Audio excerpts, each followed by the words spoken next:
बिस्मिल्लाहिर्रहमानिर्रहीम। अस्सलाम वालेकुम दोस्तों, कैसे हैं आप? दिस इज़ कैसर बारी फ्रॉम बारी लॉ एसोसिएट। आज का जो हमारा इमिग्रेशन टॉपिक है जिस पे मैं बात करना चाह रहा हूँ वो है जी स्किल्ड वर्कर वीज़ा। जो है आजकल जो है एक ही जिन्हों कही ना पंजाबी च खप पई है वो है जी कि स्टूडेंट्स के हवाले से जो है बहुत ज़्यादा ऑब्वियसली बहुत से स्टूडेंट जो हैं वो इस वक्त बैडली स्टक हैं। द रीज़न इज़ कि वो वेट कर रहे थे कि जी के फीस तो असी देनी कोई नहीं यूनिवर्सिटी की, तो अगों साढ़े को हल भी कोई नहीं है। सो बेटर यही है कि हम अपना वीज़ा जो है उसको स्विच कर जाएंगे और स्किल्ड वर्कर वीज़ा जो है वो बाय कर लेंगे या ख़रीद लेंगे या उसके ऊपर स्विच कर जाएंगे। लेकिन जहन में रखिए, ये जिन अदारों में या जिस कंट्री में आप बैठे हैं, ये कंट्री वाले जो हैं ये आप लोगों से, मेरे से ज़्यादा, हम सबसे ज़्यादा जो हैं बहुत सियाने हैं। सो बहुत से स्टूडेंटों ने ये किया कि जी के 8-10 हज़ार पाउंड 15,000 पाउंड जो है वो यूनिवर्सिटी की बाकी फ़ीस बाकी रह गई है, तो अभी उसको पे करने के बजाय बेटर यही है कि हम स्किल्ड वर्कर वीज़ा जो है वो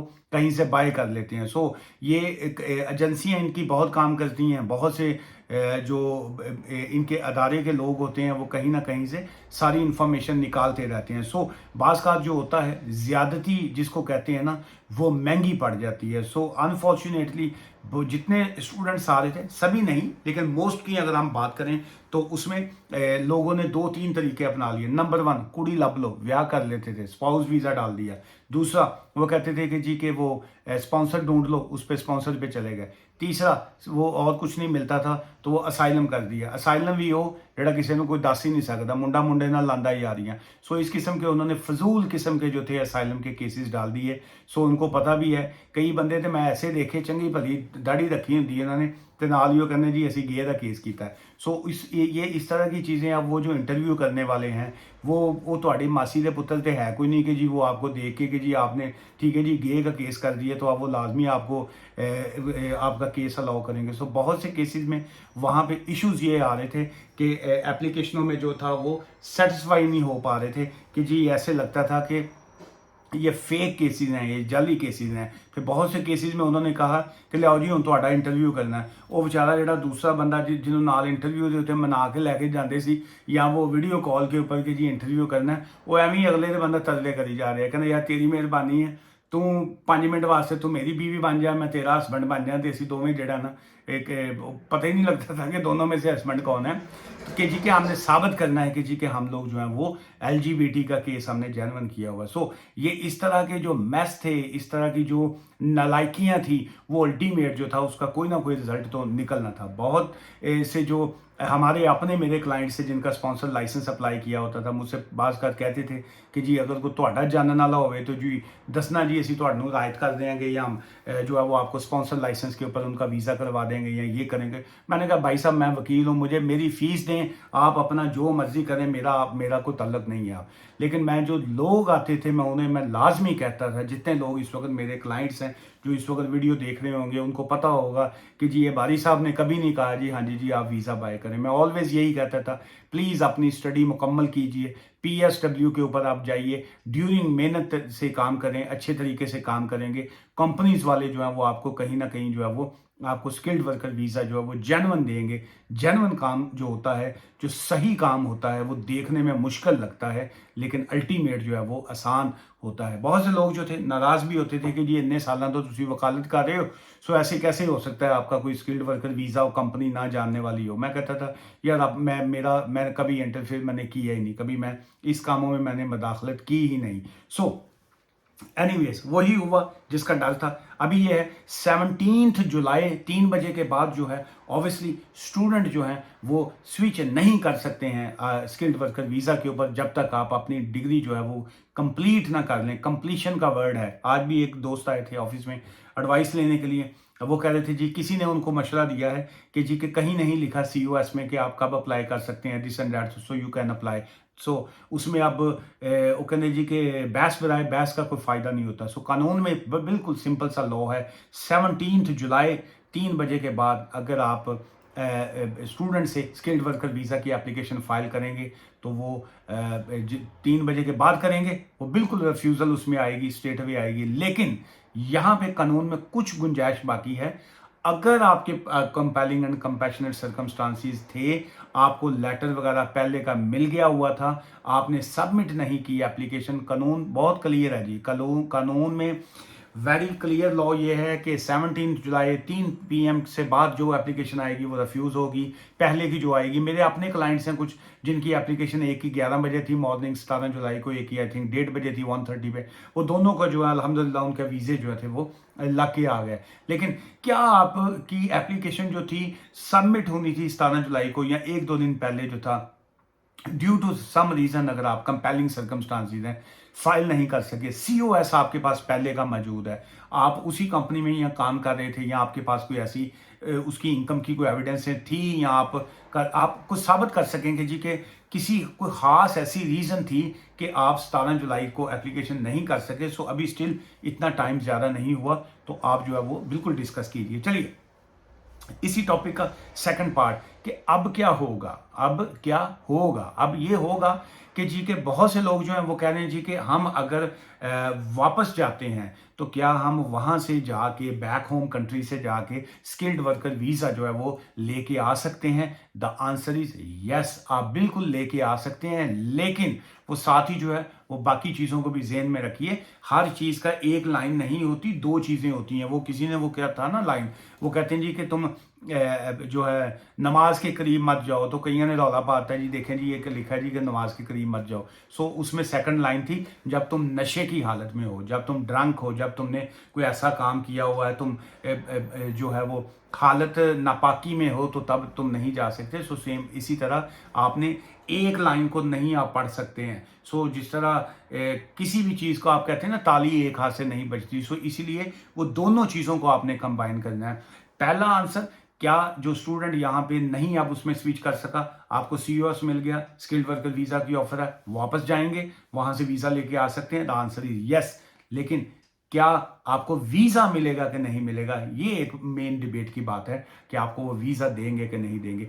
वीजा वो देंगे कि नहीं देंगे, आपको 4-5 चीजों के ऊपर पिछली गौर करना पड़ेगा। नंबर 1, ग्राउंड्स ऑफ रिफ्यूजल जो है वो आपने देखनी पड़ेगी। क्या आपकी जो यूनिवर्सिटी के डिफॉल्टर तो नहीं है आप, क्या आपने यूनिवर्सिटी का बैलेंस पे किया हुआ है, क्या आपकी अटेंडेंस शॉर्ट तो नहीं है, क्या आपने यूनिवर्सिटी ने आपकी कर्टेलमेंट के लिए होम ऑफिस को लिखा है, क्या यूनिवर्सिटी ने आपको जो था कैंसलेशन के लिए कहा है कि जनाब साढ़े पैसे कटो, रसीदां कटो, पैसे कटो, तो आप उनको पैसे ही नहीं दे रहे, उनकी फीस ही नहीं आपने पे की।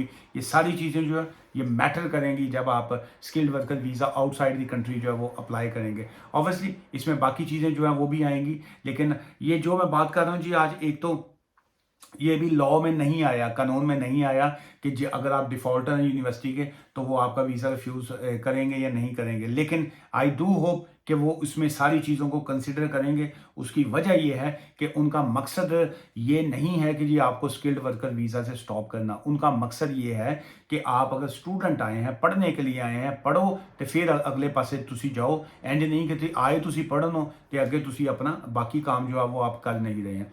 सो इसमें अगर हम पॉइंट की सिस्टम के ऊपर अगर हम बात करें, उसको भी देखना पड़ेगा कि क्या आपके आउटसाइड की जब आप एप्लीकेशन फाइल कर रहे हैं, सो उसमें कहाँ कहाँ पे क्या गुंजाइश आ जाती है। सो एक तो जेन में पहला पॉइंट तो ये जेन में रखिए कि आउटसाइड दी कंट्री जब आप एप्लीकेशन करेंगे, ऑब्वियसली आपको फीसें और हर चीज़ जो है वो देनी पड़ती हैं, वहाँ पे दोबारा आपको पे करना पड़ता है। कंपनी जिसकी बेस के ऊपर आप अप्लाई कर रहे हैं, उनका जो सीओएस आपको मिला हुआ है, सर्टिफिकेट ऑफ स्पॉन्सरशिप जो है, उसमें आपने अपने कोड आपने देखने हैं। कोड मतलब ये है, कंपनी है ये जी, अपना रेस्टोरेंट है जी, वहाँ पे उन्होंने वीज़ा कढ़े है जलेबियाँ बनाता है, तो आप खुद वहाँ पे आप कह रहे हैं जी मैं ये यहाँ पे जो है वो मास्टर बिजनेस जो है एमबीए में कर रहा हूँ, उन्होंने कहना जी यार साफ पता लग गया जी, एमबीए वाला बंदा जलेबियाँ तो कढ़ेगा नहीं, को साढ़ा जुलूस ही कढ़ेगा।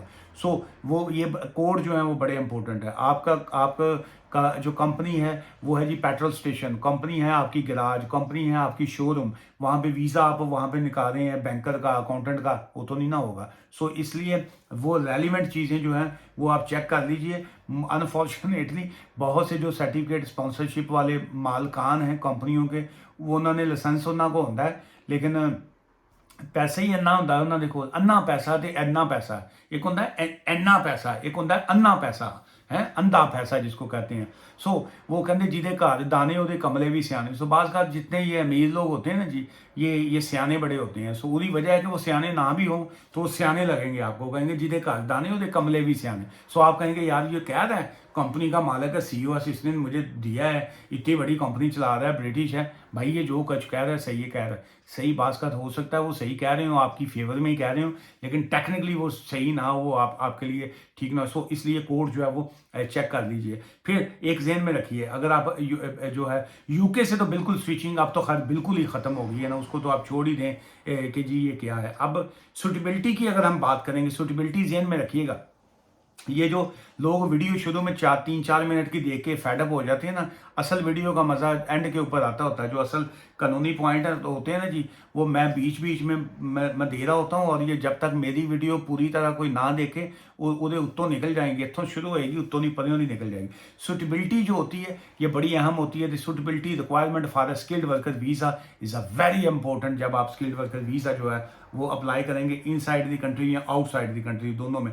अच्छा, आपने अगर ओवरस्टेयर हो गए थे बीच में, एक दिन भी आपका अगर ओवरस्टेयर का गैप आया, भावें तुसी पल्लियों टिकट लैके वापस गए हैं, लेकिन आप ओवरस्टेयर हो गए, खुद विड्रॉ करके वापस एप्लीकेशन चले गए, स्टिल ये इम्पैक्ट होगा आपकी एप्लीकेशन के ऊपर। बहुत से लोग कहते हैं जी 10 साल के अंदर अंदर जो है हमने हिस्ट्री देनी है। नहीं जनाब, 10 साल की आपने हिस्ट्री देनी है, लेकिन साथ में कवर लेटर जब आप लगाएं वहाँ पे 13 साल पुरानी भी स्टोरी लिखी है, 14 ईयर्स पुरानी स्टोरी भी लिखी है, 18 ईयर्स पुरानी स्टोरी भी लिखी है। बहुत से केसेस मेरे पास लोगों की रिफ्यूज़ल जो है, मेरे अपने केसों की मैं बात नहीं कर रहा हूँ, किसी और वकील से जो उन्होंने एप्लीकेशंस की होती हैं, रिफ्यूज़ल लेके मेरे पास आते हैं कि ये देखिए जी, ये इसमें रिफ्यूज़ल लेटर में देखिए, ये तो मैं तो 13 ईयर्स पहले मैं यूके छोड़ के गया था, तो मेरा तो इन्होंने अभी एप्लीकेशन में अभी भी रिफ्यूज़ल मैंने कर दी। बिल्कुल वो आप का काउंट करते हैं 10 साल का कि have you ever travelled in the country in last 10 years, कभी ब्रीच किया आपने, कभी वीज़ा रिफ्यूज़ हुआ आपका, पूछते वो 10 साल का है, लेकिन जिस वक्त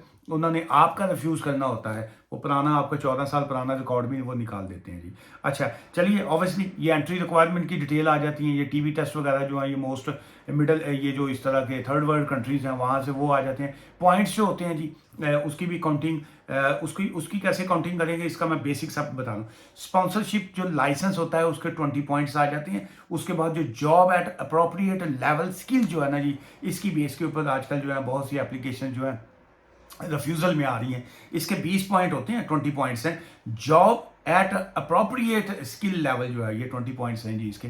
और इंग्लिश लैंग्वेज जो है वो ऑब्वियसली 10 पॉइंट्स उसके हैं, लेकिन मोस्ट जो होता है स्पॉन्सर लाइसेंस भी होता है आपका, इंग्लिश लैंग्वेज जो है ये मस्ट है। बहुत से लोग कहते हैं जी उसके बगैर है। सो इसका मतलब है कि जो आपके मैंडेटरी जो आपके लाजमी पॉइंट्स हैं, ऐसा 50 पॉइंट जो होते हैं वो आपने पूरे लाजमी करने होते हैं। फिर उसके बाद और क्या आगे जी, कोड जहन में रखिए, बाकी चीज़ें जहन में रखिए, लेकिन ये जो जेन्युइन वैकेंसी है ये भी आपने साबित करना होता है कि जी कि ये जो जॉब थी ये जेन्युइन वैकेंसी है, working for the third parties. अगर वो कंपनी किसी थर्ड पार्टी के थ्रू काम कर रही है तब भी आपने उसको करना है। कंप्लाइंस जो होती है वो इसमें बड़ी इंपॉर्टेंट होती है जी। और job eight appropriate skill level जो है, आजकल वीज़ाज़ की जो रिफ्यूज़ल है मोस्टली जो है वो इसी बेस के ऊपर आ रही है कि आपने उसमें प्रॉपर जो है वो नहीं दिया होता। और ऑब्वियसली इनकरेक्ट ऑक्यूपेशन जो कोड होते हैं उसकी आपने बड़ी जो है वो जिम्मेदारी के साथ जो है वो आपने वो लिखने होते हैं कि किस तरीके से लिखें। इंग्लिश लैंग्वेज जो है वो इक्वलेंट टू दी B1 जो है वो इंग्लिश लैंग्वेज का जो सर्टिफिकेट होता है वो आपने वो करना होता है। The applicant must secure 10 points for